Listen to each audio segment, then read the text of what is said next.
really excited to be here telling the story of Hayley's stewardship journey. I really love the way that she described it as learning a new language. Hayley got connected to the Green Acreages program through her rural municipality, Lac Ste County, where she got both the Green Acreages Guide workbook, which is a comprehensive guide to managing a rural property, as well as participating in the Green Acreages program workshop that was hosted by her municipality and Land Stewardship Center.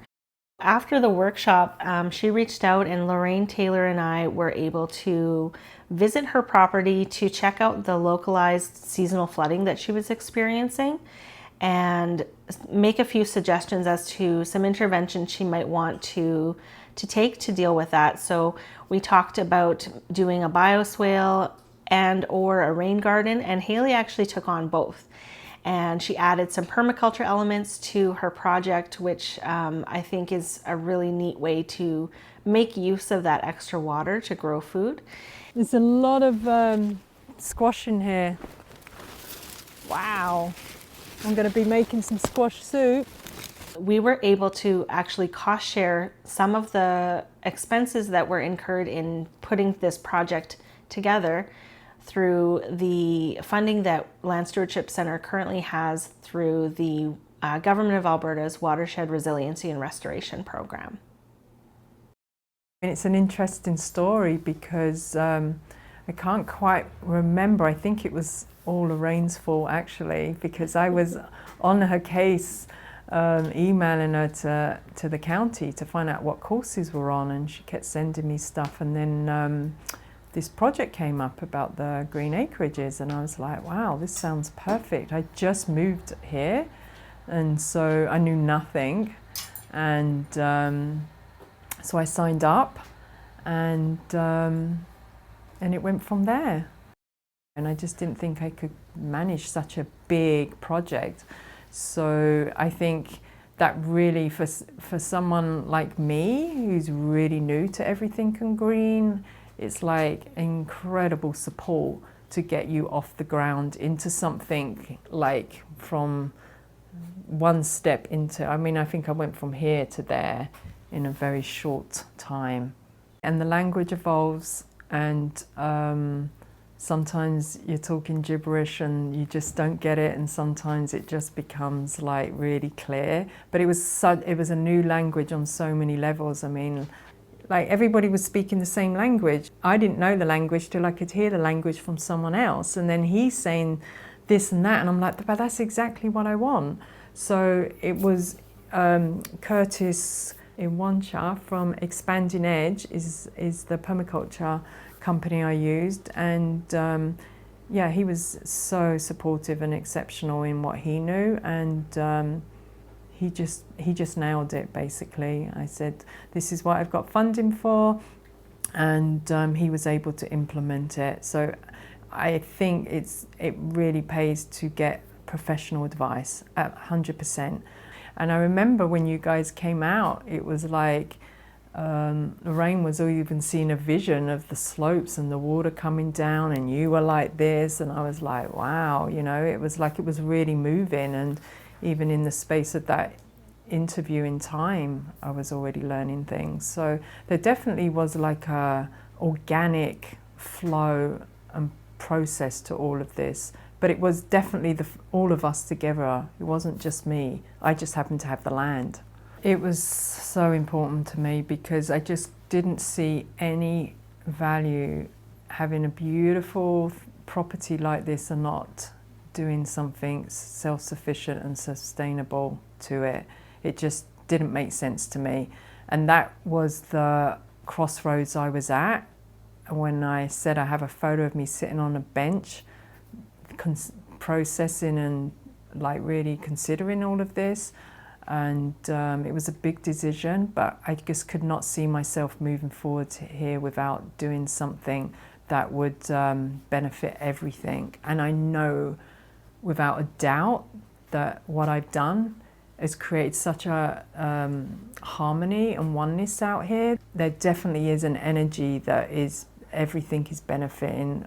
All the animals come here, the deers come here, even the neighbours' cats want to be here. It's like there is a synergy of energy here, and I think that happens when you pour the energy in, it creates it, and it speaks that language that nature speaks. Everything starts speaking to you here, and it really is like that here. And the bees do their work, and the food grows, and it all comes together. When I came to see this property when it was up for sale, the first time I came here, we're out by the outbuildings and the chicken coop. It happened to have been a really rainy couple of days, and you couldn't actually move past there. So I actually kind of stuck my nose up to the place and said, well, there's water everywhere, and I didn't even go up to the 2 acres up on the hill, because there was so much water everywhere. And he had said that the water table had been high over the last few years, and I was a little concerned about that. But coming back here to another time, I started to have different eyes, and was kind of like looking at a way of what could I do to take care of this. It wasn't that long after that your project came up with the workshop and said about the flooding and for drought, and I was like, oh, this could be a possibility to take care of this. I could see that the previous owner tried to do something, but it didn't work. The soil is extremely rich here, and it just somehow it just was asking for it all. The water needed something, the land needed something, and so it's just all came together. The project that I did, I managed to solve the localized flooding, so I have no water issues now, and there's also been a huge benefit to everything else around, like the wildlife, food production, and yeah, I don't have any issues, and it also looks very beautiful at the same time. It looks pretty wild out there in a very sustainable way. I also prompted other people to consider doing something like that, because they also have water issues from their slopes and everything. Oh, that's nice. Wow, they're still collecting pollen. Mm-hmm. Yeah. For me, the Green Acreage property, what it's done is it's actually given me wanting more. So I actually want more workshops. I want to know more. I want to do more. I actually spoke to Lorraine today asking, can we do a follow-up? So I would like to do more, and actually realizing there could be even more expanded into it all that I could possibly do. So that would be something I am hoping to put a proposal to the county and say, how about this and how about that, and could we try this, could we do this? So I think it's just the tip of the iceberg, that once you start scratching the surface of something like this, you just can get really into doing a lot more. It was when we was on the site visit together that Lorraine mentioned this permaculture guy, that would be a real fit for me, because I was describing what I wanted, but I didn't even know the word permaculture, and it was Lorraine who kind of put the two together. And in fact, when you guys left, I thought, oh, I can't do this. I still hadn't made my mind up to do the project or anything. I think it was when I sat on the bench, which I have this great photo, where I was like, okay, it's make or break, let's do it. And then I started the application. When we first went and did the digging down at the pond, originally we were going to put some plastic at the bottom. I forget the name of what it's called, like a liner.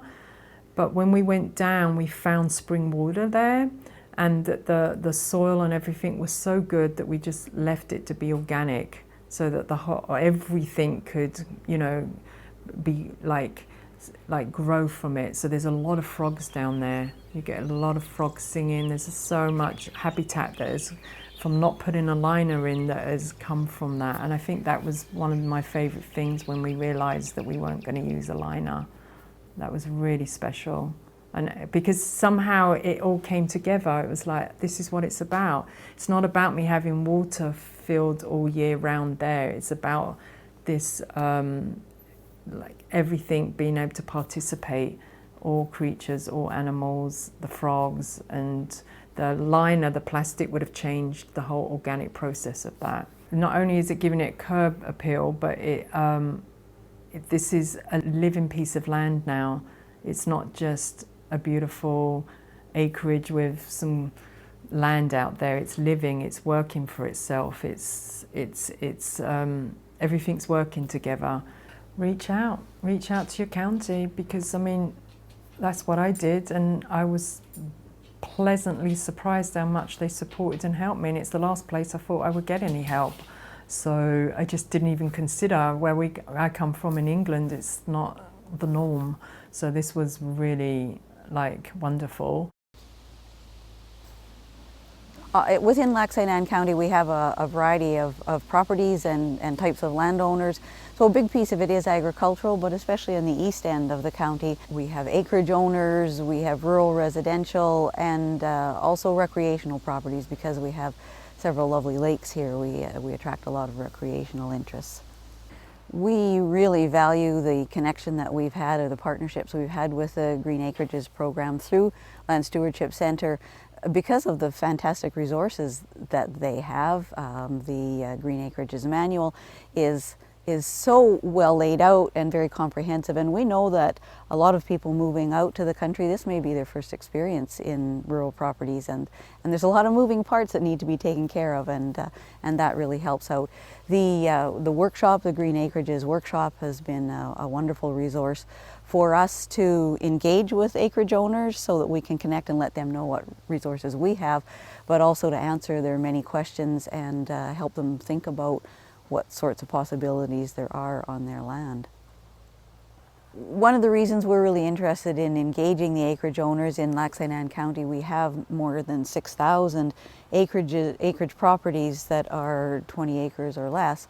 And so that ends up being a lot of land that is being stewarded by a lot of people. And so from a county's perspective, we're not only looking at the individual properties, but the work that's done on one acreage has an influence on the community around it, and then the whole county as a whole. And so we have that interest in the landowners understanding the importance of how the ecosystem functions. The other piece is it comes back to the county, because when landowners are well educated and have an understanding of how that works, how the cumulative effects of what they do on their land has an impact on the land, it comes back to the county, because landowners hold us accountable for us to follow through on the policies and the bylaws that we set to make sure that that all is well taken care of. Another important part of Lac Ste County's relationship with the Green Acreages program is having the dedicated program coordinator. So that person is there and available to help the acreage owners if they begin to work on a project, to give supports, to do the site visits, and to follow up, because to me that really is a key piece, is having some follow-up to it. And the funding as well. That often can be just the final little piece that takes them from wanting to do a project to actually completing one.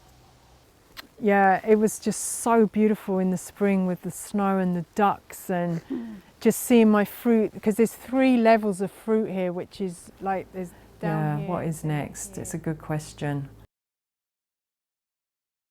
I would like to see more food production out there, but that others can benefit from. I'd like to see more people working on the land and being a part of it. It would be amazing to show people what is possible. People came out and saw what you could do with permaculture and funding, because ultimately it is a permaculture project. That's what I set out to do. Yeah. And yeah, I would definitely like to I would love to expand and do more, that's for sure. Stewardship of land is not a romantic thing, it is work.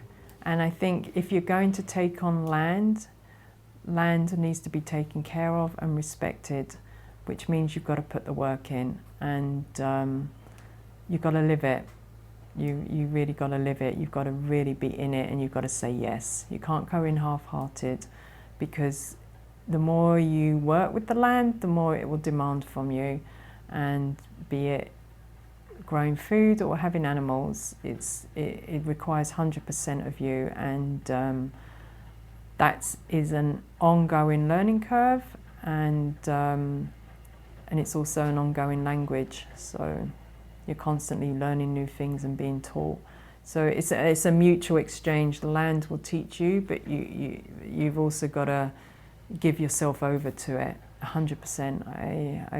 I could never go back on that and not say that wasn't true. One of the branches broke, and we tapped it, and we got like maple syrup. Oh yeah. From the Manitobas, Yes, yeah. So that was nice. We got to drink that last year. I'd forgotten that. I'm so grateful that I got to take care of this land and be the stewardship here, which is what I am really. No, I don't feel like I own it, truthfully. I feel like I'm owned by the land, actually. It owns me, seriously. You know? I don't think there's any such thing as you own something when you work something like this, because how can you own something that you work so hard to? If you're interested in learning more about the Green Acreages program, please visit our website where you can find my contact information, and we can start a conversation to start you on your stewardship journey.